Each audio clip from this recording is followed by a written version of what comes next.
સૂર્યમુખીનું તેલ ફેક્ટરીમાં કેવી રીતે બને છે અને શું તમે જાણો છો કે તેમાં શું ભેળવવામાં આવે છે અને શું તમે જાણો છો કે તે કેવી રીતે ઉગાડવામાં આવે છે? મિત્રો, ચાલો આજે અમે તમને સૂર્યમુખીમાંથી તેલ કાઢવાની ફેક્ટરીમાં લઈ જઈએ, જ્યાં મોટા મશીનોની મદદથી સૂર્યમુખીના બીજમાંથી તેલ કાઢવામાં આવે છે. જો આપણે તેના ઉત્પાદનની વાત કરીએ તો દેશના ઘણા રાજ્યોમાં મોટા પ્રમાણમાં તેનું ઉત્પાદન થાય છે અને અમે તમને જણાવી દઈએ કે તેમને ફેક્ટરીમાં લાવતા પહેલા ખેડૂતો સૂર્યમુખીના બીજને સારી રીતે સૂકવે છે અને પછી તેમાંથી તેલ કાઢવા માટે તેમને મોટી ફેક્ટરીઓમાં મોકલવામાં આવે છે. સૂર્યમુખીના બીજને પ્રથમ ફેક્ટરીમાં લાવવામાં આવે છે અને પછી તે કામદારોની મદદથી ટ્રકમાંથી ઉતારવામાં આવે છે. આ પછી તેને ફેક્ટરીમાં જ સ્થિત વેરહાઉસમાં ભરવામાં આવે છે અને તમને જણાવી દઈએ કે આ સીટો પરથી તેલ કાઢતા પહેલા તેને સારી રીતે સાફ કરવામાં આવે છે. સફાઈની પ્રક્રિયામાં સંચિત ધૂળ અને અન્ય અશુદ્ધિઓને કામદારો મશીનોની મદદથી બહાર કાઢવામાં આવે છે અને સફાઈ કર્યા પછી મશીનની મદદથી તેની છાલને અલગ કરવામાં આવે છે. છાલને અલગ કરવા માટે એક પ્રકારની મશીનનો ઉપયોગ કરવામાં આવે છે અને કામદારોની મદદથી આ મશીનમાં સૂર્યમુખીના બીજ નાખવામાં આવે છે અને પછી આ મશીનમાં લગાવવામાં આવેલી પ્લેટો બીજની છાલને અલગ કરે છે.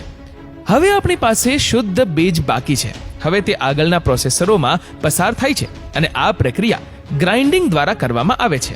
આ માટે આ સીટોને ગ્રાઇન્ડિંગ મશીનમાં નાખવામાં આવે છે અને આ કામ કામદારો દ્વારા કરવામાં આવે છે. ગ્રાઇન્ડિંગ મશીનમાં મૂક્યા પછી આ સીટો પર વધુ દબાણ કરે છે, જેના કારણે તેમાં હાજર તેલ બહાર આવવા લાગે છે અને આ પ્રક્રિયા ઘણી વખત કરવામાં આવે છે. હવે અમે તમને જણાવીએ કે આ તેલને બહાર કાઢ્યા પછી તમે તેનો ઉપયોગ કરી શકતા નથી, કારણ કે તેમાં કચરાની થોડી ધૂળ હોય છે જેને ફિલ્ટર કરવાનો હોય છે. તેના માટે આ તેલને ફિલ્ટરિંગ મશીનમાં મૂકવામાં આવે છે અને આ મશીન તેની અશુદ્ધિઓને બહાર કાઢીને તેલને શુદ્ધ કરે છે અને હવે તેની ટેસ્ટિંગ પ્રક્રિયાનો વારો આવે છે, કારણ કે તેના વિના તમે તેનો ઉપયોગ કરી શકતા નથી. આ માટે તેનું પરીક્ષણ ફેક્ટરીમાં જ બનેલી લેબમાં લેબ ટેકનિશિયન દ્વારા કરવામાં આવે છે અને પરીક્ષણ કર્યા પછી તેને આગળની પ્રક્રિયા માટે આગળ લઈ જવામાં આવે છે અને હવે તેને બોટલોમાં ભરવાની પ્રક્રિયાનો વારો આવે છે અને બોટલમાં ભરીને પેક કરીને માર્કેટમાં મોકલવામાં આવે છે. મશીનમાં લગાવેલી રોબોટિક કેરી આ બોટલોને એક પછી એક આગળ ખસેડવામાં આવે છે અને મશીનમાં જ લગાવેલી પાઇપ દ્વારા આ બોટલોમાં તેલ ભરવામાં આવે છે.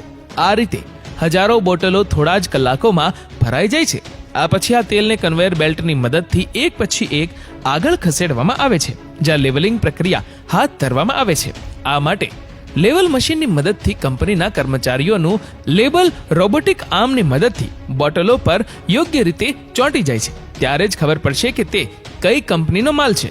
લેબલિંગ કર્યા પછી આ બોટલોને આગળની પ્રક્રિયા માટે લઈ જવામાં આવે છે, જ્યાં મશીનની મદદથી બોટલ પર કેપ્સ સેટ કરવામાં આવે છે અને તેને બંધ કરવામાં આવે છે. હવે છેલ્લી પ્રક્રિયા કરવામાં આવે છે, જેમાં આ બોટલોને પેકિંગ મશીન દ્વારા પેક કરવામાં આવે છે અને આ માટે પેકિંગ મશીન આ બોટલોને એક જૂથમાં સેટ કરે છે અને પ્લાસ્ટિકની મદદથી તેને સીલ કરે છે અને આગળ મોકલે છે, જ્યાં અહીં કામ કરતા કામદારો આ બોટલોને મોટા બોક્સમાં પેક કરે છે, તેને ટેપથી સીલ કરે છે અને બજારમાં મોકલે છે, જ્યાંથી તમે તેને ખરીદી શકો છો અને તેનો સારી રીતે ઉપયોગ કરી શકો છો અને તમે તેનો ઉપયોગ દવા માટે પણ કરી શકો છો. આ તેલ સ્વાસ્થ્ય માટે ખૂબ જ સારું માનવામાં આવે છે, કારણ કે તે સરળતાથી પચી શકે છે.